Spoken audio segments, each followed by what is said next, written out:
기도하시겠습니다. 하나님 아버지 감사합니다. 너무나도 귀한 우리 성도님들과 이렇게 함께 예배 자리에 함께하게 하시고 하나님 바라보게 하시고 말씀 듣게 하시고 서게 하시니 참으로 감사드립니다. 하나님 이 시간 말씀이 선포될 때 우리 모두 가운데 성령 충만함의 은혜를 주셔서 이 말씀을 통하여 주님의 뜻을 깊이 깨닫게 하여 주시고 하나님의 말씀으로 우리의 삶을 다시금 세우는 우리 모두가 되게 하여 주옵소서. 말씀 전한 저에게 함께하여 주셔서 성령님께서 도와주시고 아버지 사람의 생각 전하지 않게 하시고 오직 하나님의 뜻만을 전할 수 있도록 도와주시며 하나님이 말씀 가운데 꼭 필요한 말씀만 우리의 심령에 새겨질 수 있도록 하나님께서 주관하여 주옵소서. 우리 주님 예수님의 이름으로 기도합니다. 아멘. 성도 여러분, 예나 지금이나 이 사람들의 마음을 쫙 갈라지게 하는 매우 민감한 주제가 있습니다. 어떤 것일까요? 바로 정치입니다.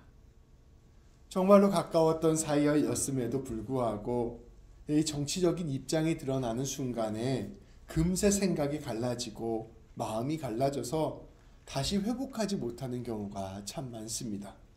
수십 년 관계가 이 정치적인 입장 때문에 깨지는 일들도 허다하게 발생합니다.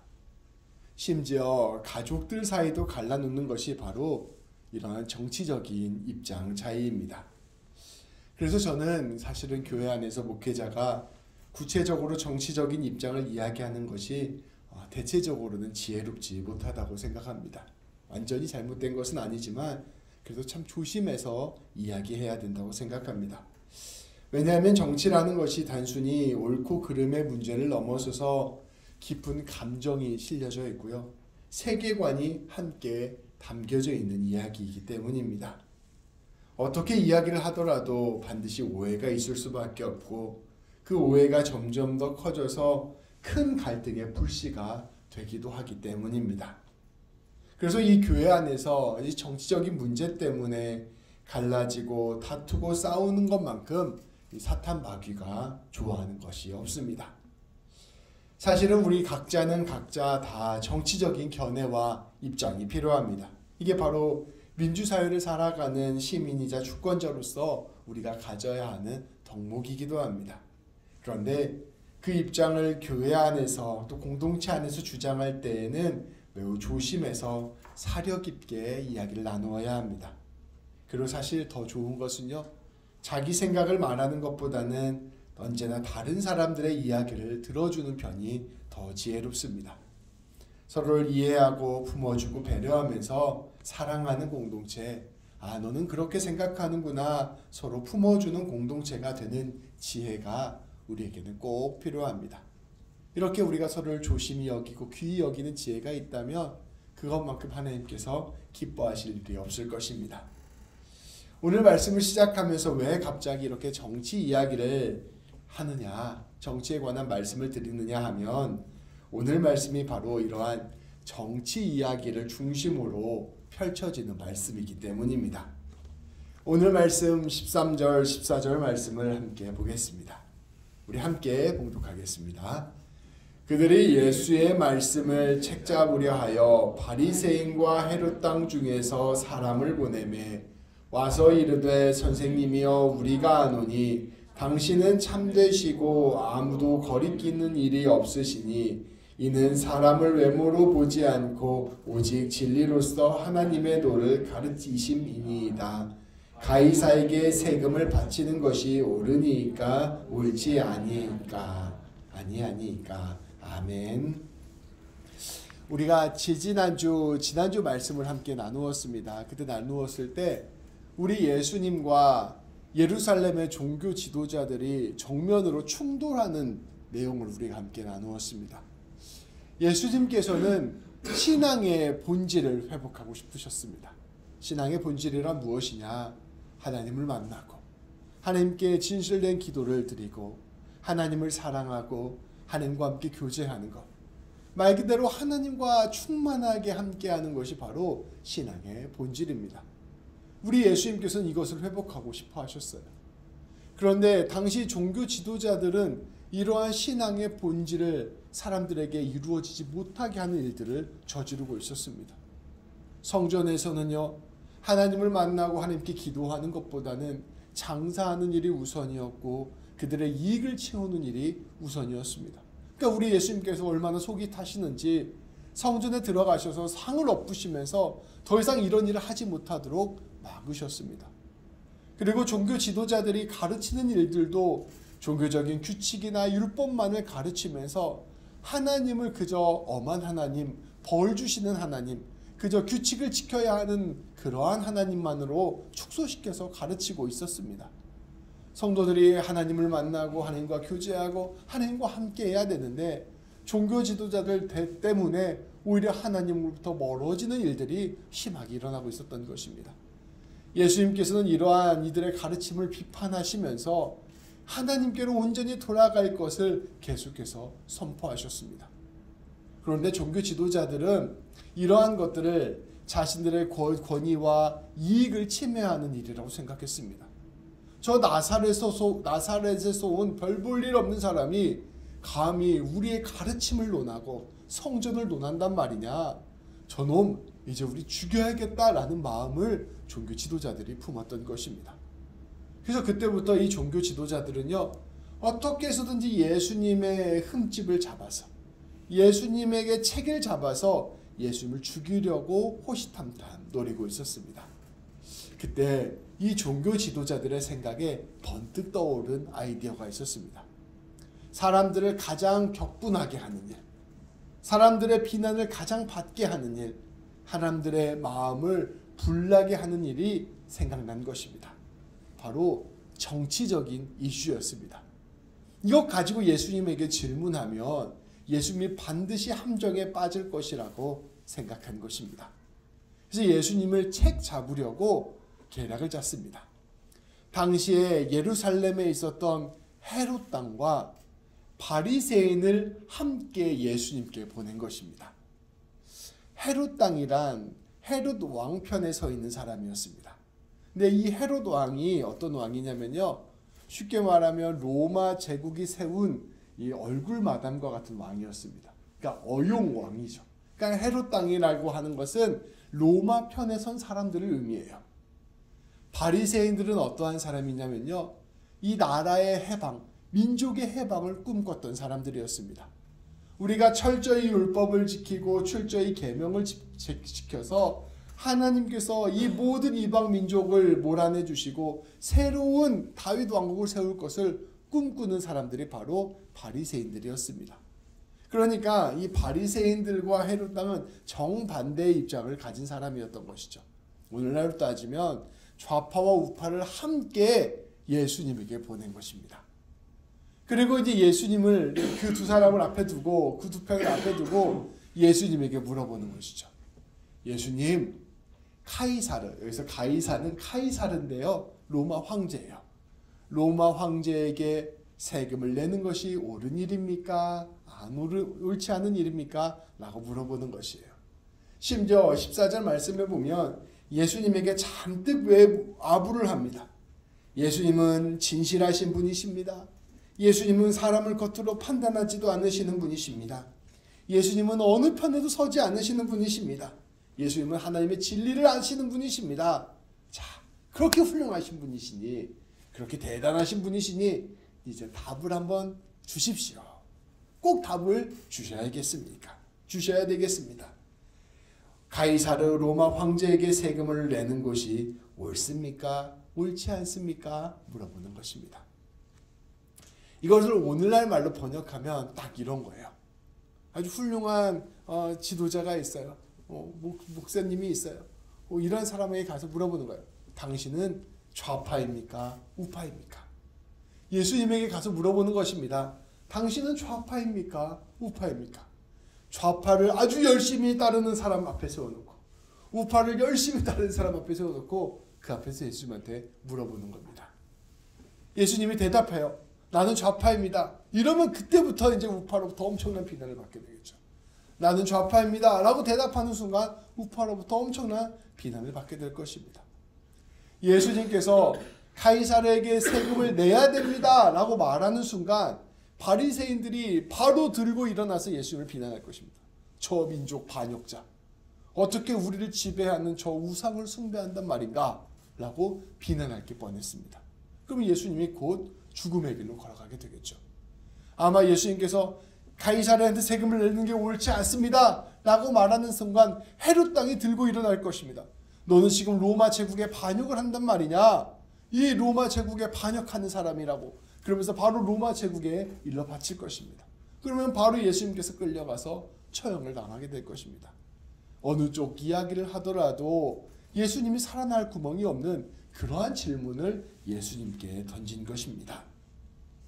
성도 여러분들이 이런 질문을 받으면 어떻게 대답하시겠습니까? 그런데 우리 예수님께서는 이때 굉장히 아리송한 대답을 하셨습니다. 15절부터 17절까지 말씀인데요. 우리 한 절씩 교독해서 읽도록 하겠습니다. 우리가 바치리까 말리까 한데 예수께서 그 외식함을 아시고 이르시되 어찌하여 나를 시험하느냐? 데나리온 하나를 가져다가 내게 보이라 하시니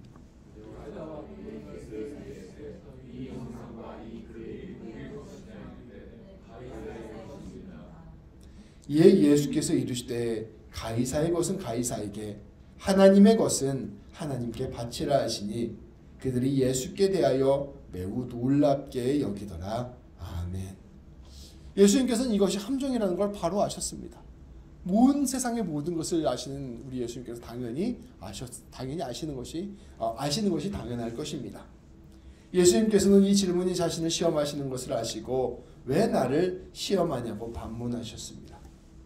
그리고 동전 하나를 가져오라고 명령하십니다. 동전을 가져왔는데요. 이게 데나리온, 1데나리온이에요. 예수님 시대보다는 조금 후대에 만들어진 데나리온이긴 합니다. 근데 이제 1데나리온이 이렇게 생겼는데요. 이걸 가져오라고 명령하시는 것입니다. 그리고 예수님께서 말씀하십니다. 그 동전에 있는 형상은 누구의 형상이냐? 로마 황제 카이사르의 형상입니다.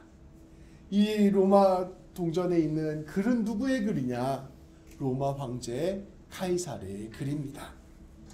예수님께서 그때 대답합니다. 그러냐?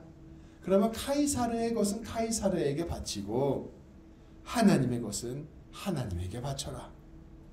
예수님께서는 쉽게 이해할 수 없는 놀라운 말씀을 하신 것입니다. 도대체 이것이 무슨 말씀이실까요? 우리가 주목해서 보아야 할 것은 우리 예수님께서 두 가지를 구분하여 말씀하여 주셨다는 것입니다. 카이사르의 것과 하나님의 것. 우리 예수님께서는 먼저 너희가 카이사르의 것과 하나님의 것을 구분하는 것이 중요하다고 말씀하여 주시는 것입니다. 한마디로 이 사람들이 질문을 했는데 예수님께서 역으로 질문한 거예요. 너희는 카이사르의 것과 하나님의 것을 구분할 줄 아느냐라는 질문으로 응답하신 것입니다.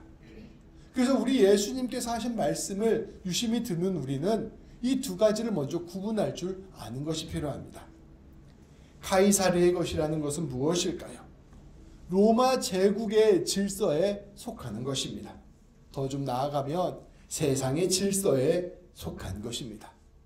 세상의 질서, 세상의 방식, 세상의 가치관은 어떠한 것입니까? 우상을 숭배하고 탐욕을 숭배하고 세상의 법을 숭배하고 세상의 방식대로 돌아가는 것을 뜻하는 것입니다. 그런데 하나님의 것은 무엇을 의미할까요? 바로 하나님의 질서, 하나님의 뜻에 속하는 것을 의미합니다. 예수님을 믿고 예수님을 섬기고 예수님을 다스리는 그 세상 안에 속하는 것, 그것이 바로 하나님께 속하는 것이라 말씀하고 있는 것이죠. 쉽죠? 가이사르의 것은 세상의 것을 의미합니다. 하나님의 것은 하나님을 아는 것, 하나님을 만나는 삶을 의미합니다. 그런데 하나님의 것을 전혀 모르는 사람, 하나님을 전혀 만나지 않는 사람, 하나님의 말씀을 듣지 않는 사람은요, 그저 카이사르의 질서에 매여서 살아갑니다. 다시 말하면 세상의 질서에 매여서 살아가는 것이죠. 세상이 가르치는 대로, 세상이 명령하는 대로, 세상의 가치관대로 살아가는 것입니다. 이러한 사람의 마음의 기준에는 오직 세상의 기준만 있습니다. 이렇게 세상의 기준만 있는 사람은 어떠한 사람이 되냐면요, 자신의 기준에 합당하지 않는 사람을 적으로 몰아냅니다. 자신의 기준에 합당하지 않은 사람을 미워하고요, 심지어 자신의 기준에 합당하지 않는 사람을 죽이려고 합니다. 다시 말하면 이 질문을 하고 있는 종교 지도자들, 바리새인들, 헤롯 당들 모두 하나님을 알지 못하는 카이사르의 것에 속한 사람들이라는 것을 우리 예수님께서는 이야기하시는 것입니다. 카이사르에 속한 너희는 카이사르에 속한 방식대로 나에게 질문을 하는구나. 그리고 카이사르에 속한 방식대로 나를 죽이려고 하는구나. 너희는 카이사르에 속한 사람들이다 라고 이야기를 하는 것입니다. 그러니 너희는 카이사르의 방식대로 살아가라 말씀하시는 것이죠. 헤롯 당은 철저히 로마 편에 서서 조금이라도 로마를 반대하는 사람을 죽여야 한다고 생각했습니다. 바리새인들은 로마를 반대하면서 로마를 따르는 사람을 죽여야 한다고 생각했습니다. 종교 지도자들은 자기의 기득권을 유지하면서 자기 기득권을 침범하는 사람들을 죽여야 한다고 생각했습니다. 모두 세상의 방식대로, 세상의 가치관대로 사람들을 구분하고 사람들을 가르고 사람들을 해치려는 마음으로 가득했던 것이 바로 세상 사람들의 방식이었던 것이죠. 이러한 모든 사람들이 바로 카이사르에 속한 사람들입니다. 자기의 이익을 위해서, 자기의 신념을 위해서, 자기의 이데올로기를 위해서 사람을 죽이는 사람들, 이러한 사람들이 바로 카이사르에 속한 사람들입니다. 그런데 우리 예수님께서는 하나님의 것이 따로 있다고 이야기합니다. 바로 하나님의 것, 하나님의 사람인 것입니다. 바로 하나님의 소유된 백성을 이야기하는 것입니다. 우리 예수님께서는 두 가지를 말씀하세요. 이 동전의 형상과 글이 누구의 것이냐? 보시면 이 동전의 형상과 글을 이야기합니다. 카이사르의 것에는 카이사르의 형상과 카이사르의 글이 적혀져 있다는 거예요. 그런데 하나님의 것에는 하나님의 형상과 하나님의 글이 적혀져 있다는 것입니다. 하나님의 형상이 적혀져 있는 것은 무엇을 뜻합니까? 바로 하나님의 형상을 닮은 사람, 하나님의 형상을 회복한 사람을 의미합니다. 하나님의 글은 무엇입니까? 하나님의 말씀입니다.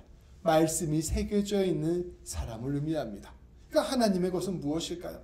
바로 우리 주님 예수 그리스도를 믿고 그 믿음으로 말미암아 원래 우리가 창조된 그 하나님의 형상을 회복한 사람, 이 사람이 바로 하나님의 것입니다. 우리 살아계신 말씀이신 예수님을 믿음으로 받아들임으로 말미암아 하나님의 말씀을 내 안에 새기고 살아가는 사람, 하나님의 말씀에 순종하며 살아가는 사람, 이러한 사람이 바로 하나님의 것입니다. 우리 예수님께서는 하나님의 것이라고 말씀하시면서 바로 예수님을 믿음으로 말미암아 하나님의 백성이 된 사람들을 언급하시는 것이죠.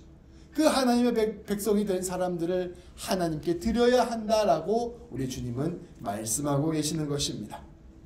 예수님께서는 하나님의 사람을 하나님께 내어드리기 위하여 자신을 십자가에 내어주셨습니다. 그것을 통하여 우리를 하나님의 자녀 삼아주시고 하나님의 뜻대로 살아가도록 용서의 은혜, 구원의 은혜를 주신 것입니다. 그래서 하나님의 형상, 하나님의 말씀에 새겨진 하나님의 것에 속한 하나님의 자녀는요, 전혀 다른 인생을 살아가요. 내 기준, 내 판단, 내 가치관 때문에 다른 사람을 죽이지 않습니다. 오히려 다른 사람을 품어주고 용서하고 사랑하는 사람을 살아가는 삶을 살아갑니다. 나와 다른 사람이라고 해서 그 사람을 잘라내는 것이 아니라 그도 하나님의 자녀로 초대하는 삶을 살아갑니다. 세례를 초대하고요, 그 창녀를 초대하고요, 죄인들을 초대합니다. 그리고 이 하나님 세상 사람들이 보았을 때 배척하고 버려야 될 것과 같은 사마리아와 같은 사람들을 초대합니다. 함께 초대해서 하나님 안에 함께 거하게 하는 삶을 살아가는 것, 그것이 바로 하나님 백성의 삶을 살아가는 사람들이라는 것이죠. 예수님께서는 그러한 삶을 보여주시면서 너희는 이러한 카이사르에 속하는 삶이 아니라 하나님 백성된 삶을 살아야 한다라고 우리에게 말씀하여 주시는 것입니다. 우리 예수님께서는 분명한 말씀을 전하시고 계시는 것입니다.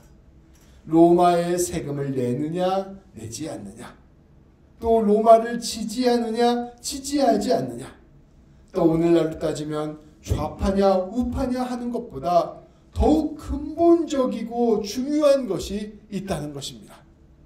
그것은 바로 너희가 하나님께 속한 사람이냐, 너희가 하나님을 만난 사람이냐, 너희가 하나님의 용서를 아는 사람이냐, 너희가 하나님의 구원을 받은 사람이냐, 너희가 하나님의 자녀냐, 이것이 훨씬 더 근본적이고 중요한 문제라는 것입니다.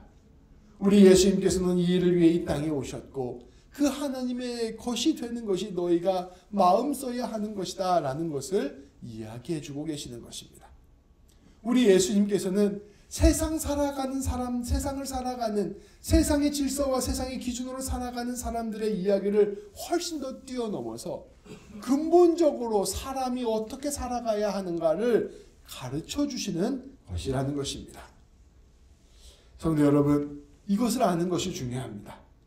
하나님을 만나고 하나님의 말씀을 듣고 하나님을 사랑하고 이웃을 사랑하는 것, 하나님의 은혜 안에 살아가는 것, 하나님의 백성으로 살아가는 것이 무엇보다 중요합니다. 그러한 자리에 있으면, 그러한 삶을 살게 되면 우리는 어떠한 자리에 서 있든지 하나님의 복을 전하는 삶을 살게 됩니다. 성도 여러분, 예수님을 깊이 만난 보수주의자는요, 세상을 흔들리지 않게 굳게 지키는 멋진 사람이 됩니다. 그리고 예수님을 깊이 만난 진보주의자는요, 세상을 아름답게 변화시키는 사람이 됩니다. 그런데요, 가이사르의 방식으로 살아가는 보수주의자는 자기의 기득권과 탐욕을 움켜쥐는 사람이 됩니다. 가이사르의 방식으로 살아가는 진보주의자는 파괴와 탈취와 억압을 즐기는 사람이 됩니다. 사람에게 근본적으로 필요한 것은 바로 하나님을 만나는 것입니다. 그리고 하나님의 자녀가 되고 그 자신을 십자가에 내어드리는 것입니다. 그래서 우리는 우선순위를 늘 먼저 정해야 돼요. 하나님을 만나고 하나님과 교제하고 하나님의 마음 안에 거하고 하나님의 용서를 알고 하나님의 그 넉넉한 뜻을 아는 것이 늘 우리의 우선순위가 되어야 합니다. 이 우선순위를 놓치고요, 늘 사회의 이야기, 정치의 이야기, 세상의 이야기에만 온 마음을 쏟으면 결국 그 이야기에 휩쓸려 가서 세상의 도구가 되어버립니다. 그래서 우리 그리스도인들은 하나님을 만나는 일을 가장 먼저 중심으로 삼아야 한다는 것입니다. 성도 여러분, 이것을 조금 더 확장해 보겠습니다. 이것은 비단 정치의 문제에만 해당되는 것이 아닙니다. 우리의 가정, 우리의 일터, 우리의 학교, 우리의 모든 삶의 자리에서 해당되는 것입니다. 우리는 늘 어느 편을 선택해야 할까 난감할 때가 있습니다. 이 직업을 선택해야 되는 것이 옳은가, 저 직업을 선택해야 되는 것이 옳은가 생각될 때가 있습니다. 이 사람을 만나는 것이 옳은가, 저 사람을 만나야 하는 것이 옳은가 하는 생각이 들 때가 있어요. 내가 이렇게 판단하는 것이 옳을까, 저렇게 판단하는 게 옳을까 생각할 때가 있습니다. 그 사실 내가 어디로 가야 될지 정확하게 알지 못할 때가 인생에서는 많아요. 예를 들면 내가 서울대를 가야 될까, 연대를 가야 될까, 고대를 가야 될까, 다 갈 수 있으면 좋겠죠. 근데 그 중에서 하나를 골라야 된다면 그 어려운 선택일 수 있잖아요. 근데 중요한 것은 하나님께서 우리에게 말씀하시는 것은 이곳에 하나님의 뜻이 있다, 저곳에 하나님의 뜻이 있다 말씀하시는 게 아니고요. 어느 길을 가는 것을 선택하기 이전에 우리가 먼저 하나님과 함께 동행하는 것, 하나님을 만나는 것, 하나님과 함께하는 것이 훨씬 더 중요하다고 우리에게 말씀하고 계시는 것입니다. 하나님을 깊이 만나고 하나님과 함께 교제하면서 그 가운데서 하나님이 원하시는 것과 같은 선택을 하면 그 선택이 가장 좋은 선택이 되는 것입니다. 근데 심지어 우리가 하나님과 교제하고 하나님과 함께 살아가는데 무엇이 어떤 선택인지 어떤 선택이 옳은지 모를 때가 있습니다. 근데 그때에는 자유롭게 내 고민에 따라 선택을 하게 하면 됩니다. 그 선택을 하면 하나님께서 그 선택 가운데서도 함께 해주시고 그 과정 가운데도 함께 해주시고 그 길 가운데서 함께 해주셔서 우리가 어느 길을 선택하는지 그 길을 통하여 하나님의 은혜를 드러내시고 하나님의 역사하심을 드러내시고 하나님의 영광을 드러내시는 것이 바로 우리 하나님께서 일하시는 방식입니다.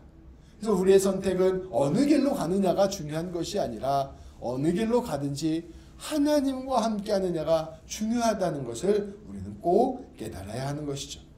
우리가 하나님 안에 있으면 우리 하나님께서는 모든 일에 합력하여 선을 이루어 주시고 우리 하나님과 함께하고 있으면 하나님께서 누구를 만나든지 그 일을 통하여 복을 허락하여 주시며 하나님과 함께하고 있으면 그 일이 가장 영광스럽고 복된 일이 될 것입니다. 우리는 하나님과 함께하는 것이 우선순위라는 것을 꼭 기억해야 합니다. 그렇게 우리 예수님께서는 자신을 내어주심으로 우리에게 가장 중요한 것을 선물로 주셨습니다. 바로 하나님의 소유가 되는 것, 하나님의 은혜 안에 있는 것, 하나님의 자녀가 되는 것입니다. 귀한 성도 여러분, 이렇게 주일은 우리가 하나님을 더욱 갈망하고 하나님께 속하기를 구하는 날입니다. 우리의 인생의 근본이 되는 일, 하나님을 만나는 일에 우리의 마음을 쏟는 일입니다. 이 놀라운 주님의 부르심에 응답하여 주님, 제가 하나님의 것이 되겠습니다. 내가 더욱 주님께 속한 사람이 되겠습니다. 주님, 우리를 만나 주옵소서 고백하는 우리 모든 성도님들 되시기를 우리 주님의 이름으로 축복합니다. 기도하시겠습니다. 하나님 아버지 감사합니다. 하나님, 우리의 인생 가운데 선택하고 결정하고 따라야 할 많은 일들이 있음을 고백합니다. 특별히 이 세상을 살아가면서 아버지, 이 세상의 시민으로서 또 무엇이 옳은가 그른가를 결정하고 판단해야 될 때도 많음을 고백합니다. 하나님, 그럴 때 우리에게 지혜를 주시고 능력을 주옵소서. 그런데 우리가 그러한 일들을 판단하고 결정할 때 무엇보다 하나님을 먼저 생각하게 하시고 하나님 안에 거하게 하시고 하나님과 동행하게 하여 주셔서 하나님이 원하시는 길을 따라가는 우리 모두가 되게 하시고 무엇보다 하나님의 사랑 안에서 그 길들을 결정하는 우리 모두가 될 수 있도록 인도하여 주옵소서. 무엇보다 하나님을 사랑하고 이웃을 사랑하는 넉넉한 마음을 주셔서 우리가 품고 용납하고 사랑하는 우리 모두가 되게 하여 주시고 하나님, 그 모든 사랑을 통하여 아름다운 주의 뜻을 이루어가는 우리 모두가 될 수 있도록 인도하여 주옵소서. 가정에서나 일터에서나 사업체에서나 교회에서나 모든 공동체 안에서 학교에서 우리가 날마다 하나님의 백성으로서 가장 귀하고 존귀한 삶을 살아가는 우리 모두가 될 수 있도록 인도하여 주옵소서. 우리 주님 예수님의 이름으로 기도합니다. 아멘.